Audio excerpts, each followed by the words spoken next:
شلونك وسن؟ هلا ياسر، شلونك انت؟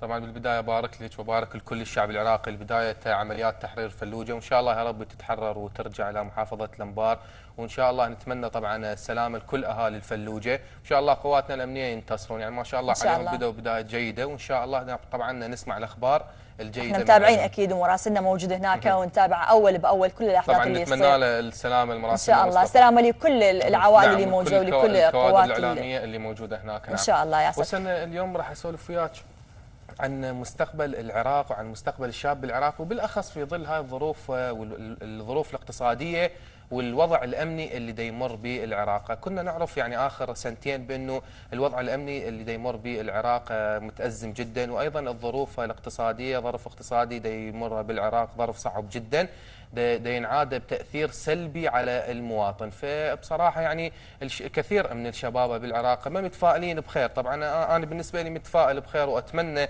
بانه يعني كل شيء بخير يتقدم للشاب العراقي، لكن اللي دا نشوفه واقع حال اللي دا نمر به بصراحه لا دا يعكس يعني الصوره السلبيه فقط للشاب العراقي، لان كنا نعرف بانه الكثير من الشباب اللي صاروا ب5 سنين و6 سنين متخرجين ولحد الان تعيين ملاقين، الكثير من الشباب ما مأمنين على نفسهم، الكثير من الشباب شغل اصلا ملاقين حتى اعمال حره بسبب الظرف الاقتصادي اللي دا يمر به العراق، وايضا عدم تفعيل القطاع الخاصه، وكل هاي الامور طبعا تراكمت بداخل الشاب العراقي، فبدا تاثيرها سلبي بصراحه. يعني نتمنى احنا من الدوله بانه تنظر نظره ايجابيه، وبالاخص بهاي الظروف وهاي الاشهر الصعبه اللي دا تمر علينا، لان كثير من الشباب مثل ما قلنا بالبدايه بانه دا يواجهون ظرف صعب جدا، يعني اكو كثير من عندهم ما دا يقدرون حتى يعيلون نفسهم، والكثير من عندهم متزوجين وعندهم عوائل واطفال، وايضا اكو البعض من عندهم يتحملون مسؤوليه كبيره جدا، لكن مع الاسف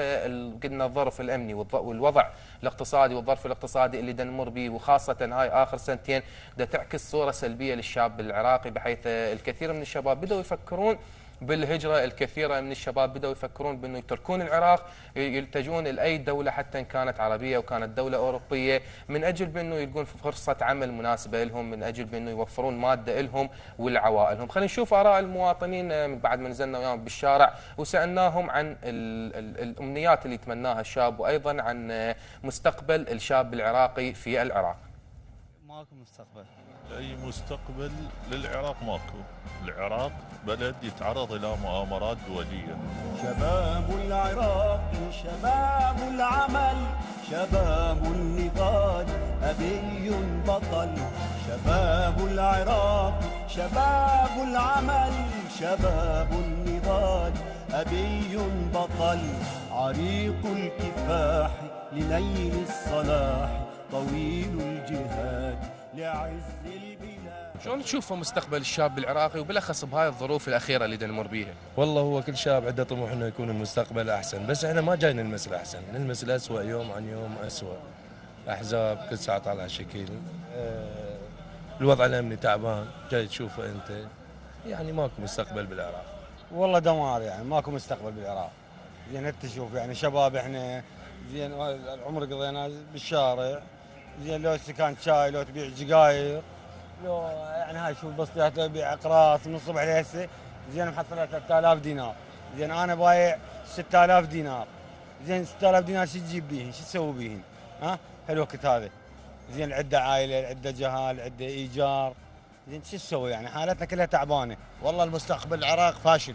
ليش؟ جوابي هو هذا، لأن العراق كل ما سنة على سنة يريد يتطور ما يخلوه يتطور. العراق شباب الغد أمين النوايا نزيه اليد.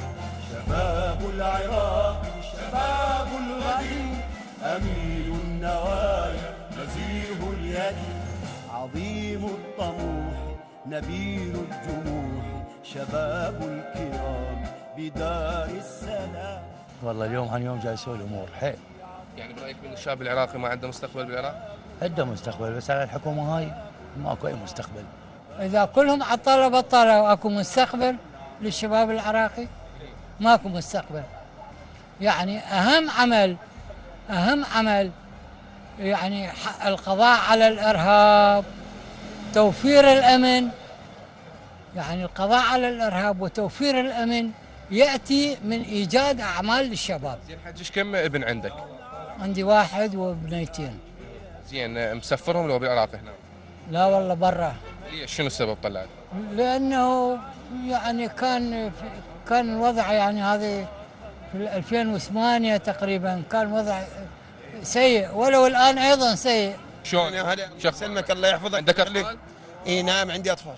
زين، شلون نشوف مستقبلهم بالعراق بظل هاي الظروف اللي نمر بها من اوضاع اقتصاديه قاعد نعاني يعني من ناحيه الامنيه. فالوضع انت شايفه بعينك، يطلع للسوق ما يرجع، يطلع للمدرسه ما نعرف شو يصير. فهاي قاعد نعاني من عندها مشكله كبيره. ومن الناحيه الاقتصاديه فالوضع الاقتصادي كلش تعبان.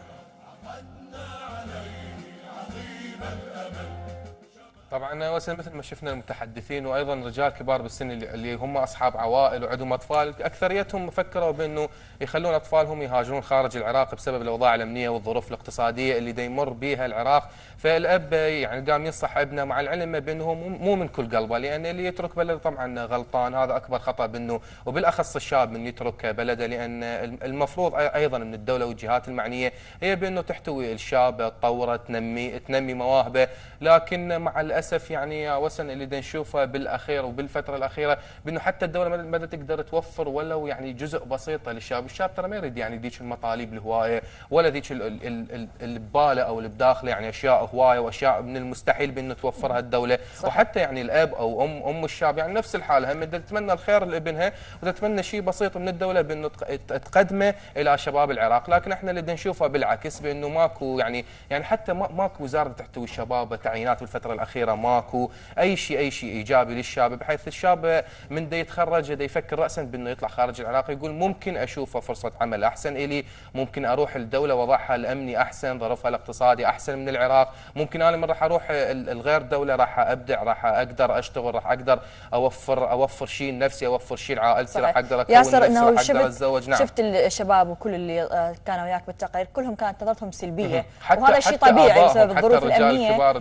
اللي نعيشها احنا اليوم، بسبب الظروف الامنيه اللي موجوده. يعني طبيعي من اليوم يكون المواطن نظرته سلبيه، انه يفقد الامل انه اكو تطور او ممكن يكون اكو فد مستقبل مشرق اليوم للعوائل. لكن احنا ممكن ننظر شوي نظرة إيجابية. يعني اليوم مثلا تحرير، يعني بداية تحرير منطقة الفلوجة التابعة للأنبار، محافظة الأنبار العزيزة، يمكن هذا الشيء خلي نعتبره بداية أمل. يعني اليوم احنا بنتخلص من كل من يحاول انه يخرب الأمن اللي موجود عندنا، يمكن هاي بداية انطلاق. نعم. حتى احنا نخلي الاستقرار في بلدنا ونبني من جديد. نعم، هسه احنا متفائلين، يعني بصراحة أنا بالنسبة لي متفائل يعني بالسنين القادمة للعراق، وإن شاء الله العراق يشوف كل خير، وبالأخص الشباب إن شاء الله بأنه تنفتح لهم التعيينات، يتوفر لهم كل شيء حتى لو كان جزء بسيط. لكن المشكله مثل ما قلت لك بانه اكثريه يعني الشباب الموجودين ورجال كبار بالسن واهاليه الشباب بالشارع العراقي غير متفائلين، لان بسبب الظروف الامنيه، حقهم بسبب مو فقط الظروف الامنيه، حتى الظرف الاقتصادي اللي يمر به البلد. يعني يحسون بانه العراق يرجع لورا، ما يتقدم العراق.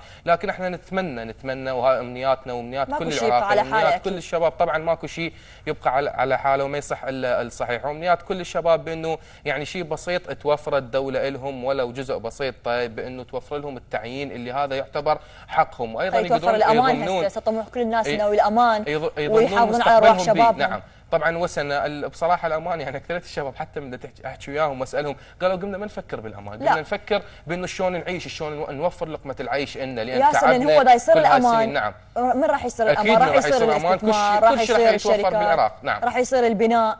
يعني ما دام الامان مو موجود يمكن هو العنصر الاساسي حتى احنا نقدر نبني نتطور. شنو الفائده احنا نبني واكو من يخرب ويفجر واليوم يقتل ارواح الشباب ويقتل الناس اللي موجودين. فالامان هو بدايه الانطلاق حتى احنا نبدي بمستقبل ونبدي نزرع الامل من مثل حياه من جديد برواح وبنفوس كل الناس العراقيين. طبعا وسن الامان هو بدايه خير يصير للشعب العراقي ويصير للشعب العراقي. يعني اذا توفر الامان مثل ما قلتي انت بانه كل شيء راح يتوفر انا متفائله، كلش متفائله. انا بنفس الحاله متفائل، ونتمنى بان شاء الله كل شيء يتوفر للشعب العراقي بالسنين القادمه، وننصحهم بانه ونتمنى من عندهم ايضا بانه ما يخرجون خارج العراق ويروحون لغير دوله ويشتغلون هناك. ان شاء الله كل شيء يتوفر لهم داخل بلدهم داخل وطنهم. شكرا يا ياسر، شكرا لك على هذا الموضوع الحلو. شكرا لك.